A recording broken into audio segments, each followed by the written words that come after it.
In Search of Veganism by Leslie J. Cross. Clearing the ground. The present stage in the development of the vegan society is characterized by a centering of attention upon the implications of the question, what is veganism? There is more, much more, behind this disarmingly simple query than at first appears. To begin with, we have to clear our minds of certain assumptions, to realize, for example, that when we say veganism is this or that, what we are really saying is, my idea of veganism is this or that. For there is nothing in the constitution of the vegan society which states what veganism is. The fact that the society has reached this present position without having to find in any precise way the light it attempts to reflect need not disturb us. There were good, if perhaps unrecognized, reasons why definition should not be attempted until the society reached a certain point along its road. What, however, must give us food for thought is the growing feeling that such a point is now not far off, that the limited period during which lack of definition is useful and desirable is approaching exhaustion.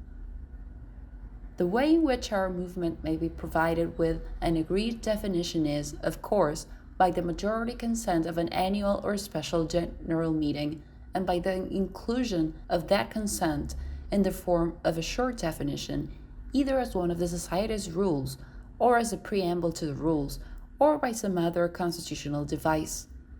Although this procedure appears to be a simple one, the task of finding and recognizing the right definition is more complicated than might at first be thought. For the society has evolved a long way in a short time, and if we are to provide ourselves with an adequate picture of what is involved, we must glance at least briefly at the ground we have already covered. In July 1943, there appeared in the Vegetarian Messenger a letter about the use of dairy produce by vegetarians. Correspondence on the subject was maintained for something over 12 months, after which there appeared in the same journal a request, signed by Donald Watson of Leicester, asking vegetarians interested in living without dairy produce to write to him, and he received about 50 replies. In subsequent negotiations, the Vegetarian Society declined to agree to the formation of a non-dairy group within its ranks, and itself suggested such a group might be formed outside the Vegetarian Society. This small group of persons, brought together by Mr. Watson, thus became the embryonic organization which eventually became known as the Vegan Society. In November 1944, there appeared the first issue of the Vegan News.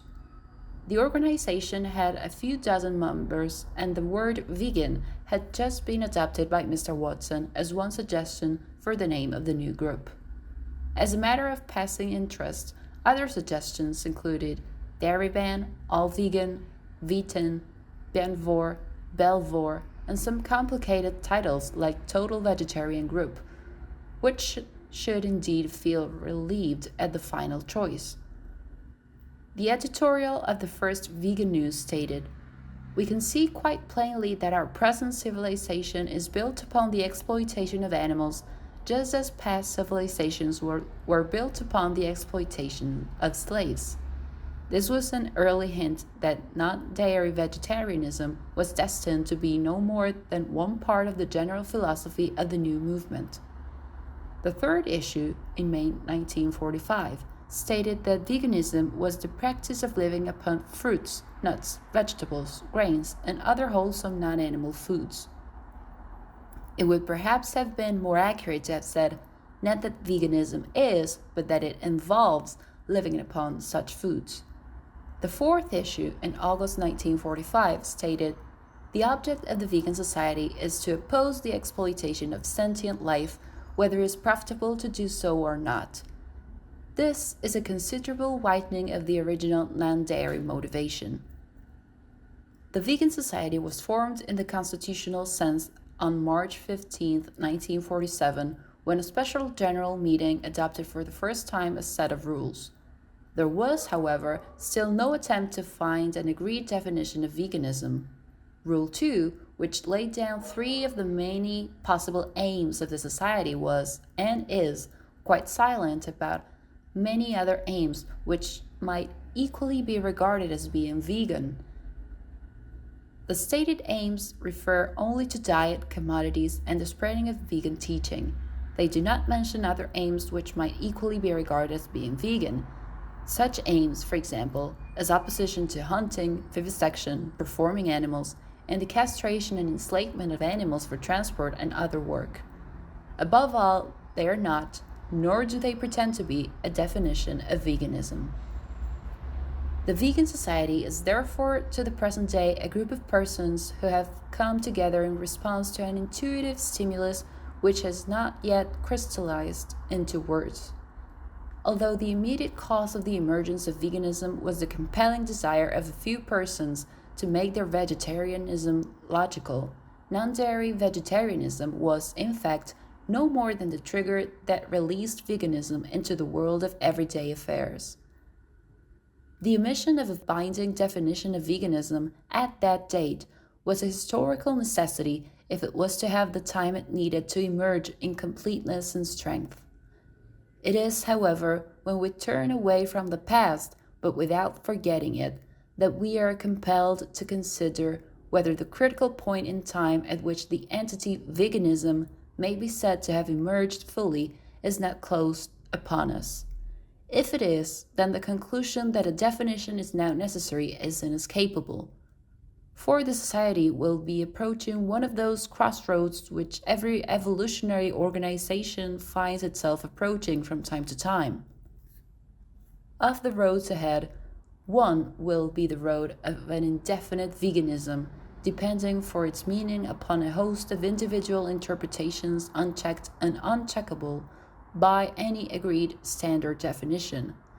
The other, the road of a definite, clear and precise veganism, which shall have the consent and allegiance of every person who joins the society.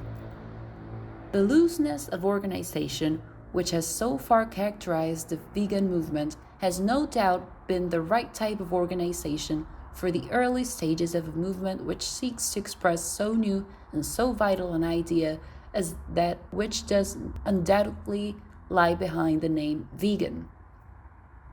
But if I am right in my view, the significance of the present position is that looseness of organization and absence of definition are approaching the point at which they not only cease to be useful and even essential, but are in danger of becoming agencies of reaction. If it is true that it was necessary in the early stages for the differing aspects of veganism to be held, as it were, in solution, it is equally true that if the process is to continue upon its natural course, crystallization must follow within a reasonable time. Above all else, this means the emergence of an accepted definition of that which gives us being as a society, a definition which shall be constitutional and therefore binding upon all who join our movement. The nature of the development of the vegan society suggests that the form in which definition should be accomplished is the form of a principle from which certain practices logically devolve, and not in the form of a set of practices or aims. At its highest level, veganism cannot be both practice and principle, and to make it a set of practices will involve unending argument as to what type of practices shall be included and what omitted, and will at the same time fail to provide any agreed standard of reference by which their eligibility can be checked. The search for such a principle is not an inventive task, but a voyage of discovery. The principle exists. It is our job to find it, perhaps the most important job we have on hand. If my belief is justified, it is a principle which will one day impact upon the world in much the same way as did the movement to abolish human slavery. I hope, in a subsequent article, to suggest how it may be discovered, and, what is perhaps more important, to suggest how it may be recognized as representing the destiny of the vegan movement. But whatever our individual views, we must give thought to this task, for we must be certain that what we finally decide is the best of which we are jointly capable.